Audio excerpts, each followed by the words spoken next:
భారత communist party CPI రాష్ట్ర 28వ మహాసభలు జయప్రదం చేయాలని సిపిఐ తెనాలి నియోజకవర్గ కార్యదర్శి చెరుకుపల్లి సింగారావు అన్నారు. సిపిఐ కార్యాలయంలో రాష్ట్ర మహాసభల వాల్ పోస్టర్స్ మరియు కరపత్రాలను ఆవిష్కరించారు.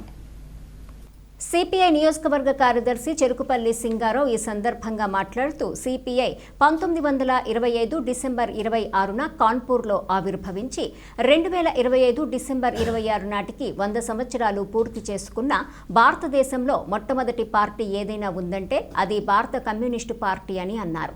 స్వతంత్ర ఉద్యమంలో పాల్గొన్న పార్టీ ఏదైనా ఉందంటే భారత కమ్యూనిస్టు పార్టీ అని మరొకసారి గుర్తు చేశారు. ఈ రోజు ఎన్డీఏ ప్రభుత్వం అధికారంలోకి వచ్చి వేల కోట్ల రూపాయలు ప్రైవేటు సంస్థలకు అప్పజెపుతుందని, దీనివల్ల ప్రజలపై భారం మోపుతున్నారని ఆయన తెలియజేశారు. ఈ రాష్ట్ర మహాసభల్లో రాష్ట్ర అభివృద్ధి గురించి చర్చించి మంచి నిర్ణయాలు తీసుకుంటారని, ప్రతి ఒక్కరూ పాల్గొని జయప్రదం చేయవలసిందిగా తెలియజేశారు.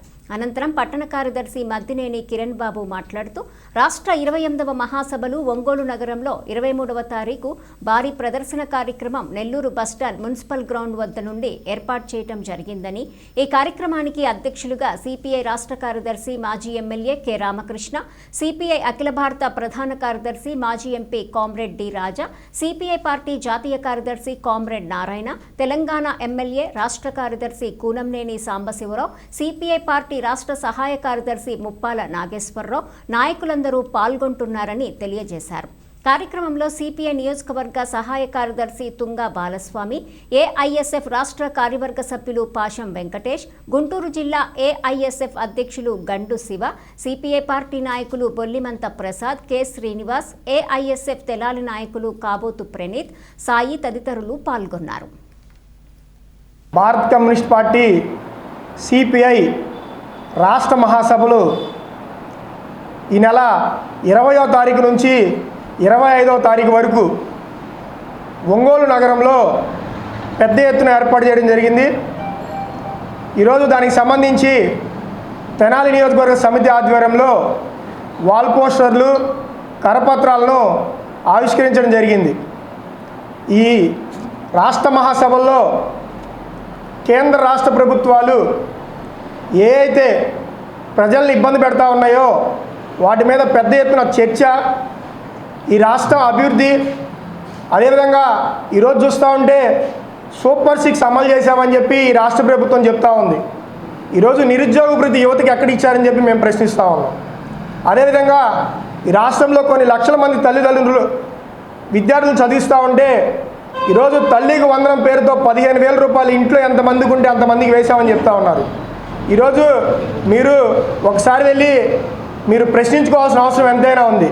ఈరోజు మేము ప్రత్యక్షంగా పోయి అడుగుతూ ఉంటే చాలామంది విద్యార్థులు డబ్బులు పడలేదని చెప్పి చెప్తా ఉన్నారు.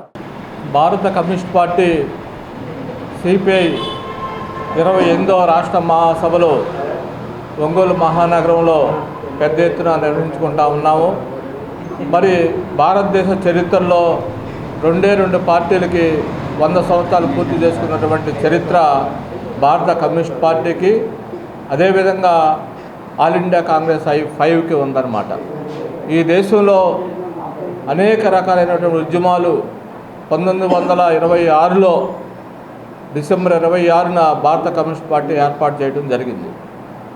అక్కడి నుంచి ఇవాళకి కూడా దోపిడీకి, దౌర్జన్యానికి, అన్యాయానికి, అణచివేతలకు వ్యతిరేకంగా భూమి కోసం, భుక్తి కోసం, కూటి కోసం, కూలి కోసం, పేదవాడి కోసం నిరంతరం ఒక గంగా ప్రవాహమైనటువంటి నిరంతరం పనిచేస్తున్నటువంటి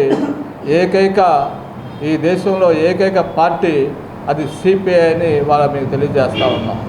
100 సంవత్సరాలు పూర్తి చేసుకొని అధికారంలో ఉన్నా లేకపోయినా ఈ దేశంలో జరిగినటువంటి దోపిడీకి వ్యతిరేకంగా, భూస్వాములకు వ్యతిరేకంగా తెలంగాణ సాయుధ పోరాటంలో కానీ లేదా భారత స్వతంత్ర పోరాటంలో కానీ కమ్యూనిస్ట్ పార్టీ చేసినట్టు ఒక చారిత్రకమైన నేపథ్యం ఈ దేశంలో ఏ పార్టీ చేయలే.